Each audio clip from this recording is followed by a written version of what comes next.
Hello everybody, I'm Mike. And I'm the Revy AP from the Dope Fiends Comics. Thanks for tuning in. This is part 2 of our work in progress video for Shadow Flame, who is a digital action figure from the line Wizards and Warlords, which you can download from the Dope Fiends Comics coming very soon.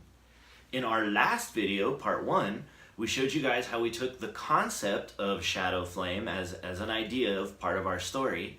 On paper, we chose color patterns for him.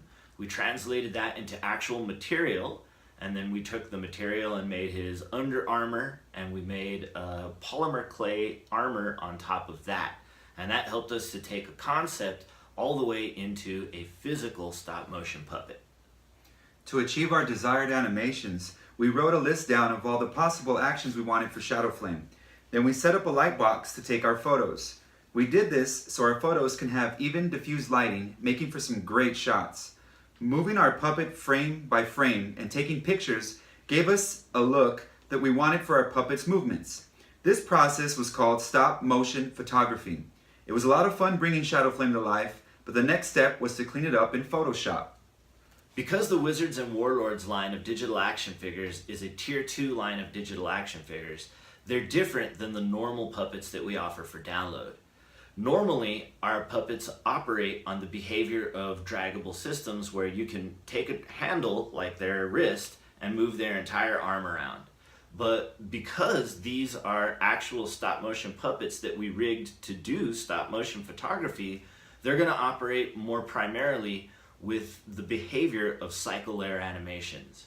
And in Photoshop, what I had to do was take each one of those photos of every pose along the cycle of Shadow Flame, say, throwing a punch or drawing his sword, cut them out, and then animate them in Photoshop so that they could be rigged as a cycle layers animation in Character Animator.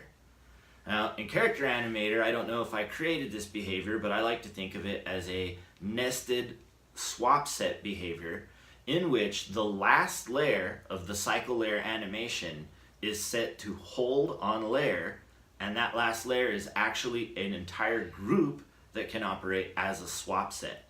So for instance, when Shadow Flame draws his sword, the very last layer of that drawing action is where he's going to hold it, and it's a neutral setting in a swap set.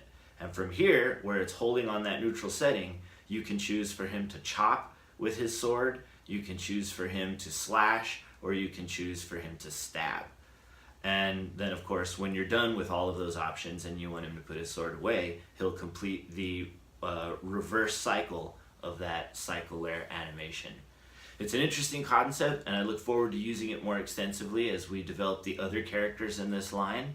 But this has been pretty good for another 2 weeks worth of work, and it shows you how within 4 weeks worth of work we've been able to take a character from a concept in our minds all the way through the drawing and creating stage, and now have him as a playable animated puppet. And he still needs a little bit of tweaking, but I think it's pretty good for now.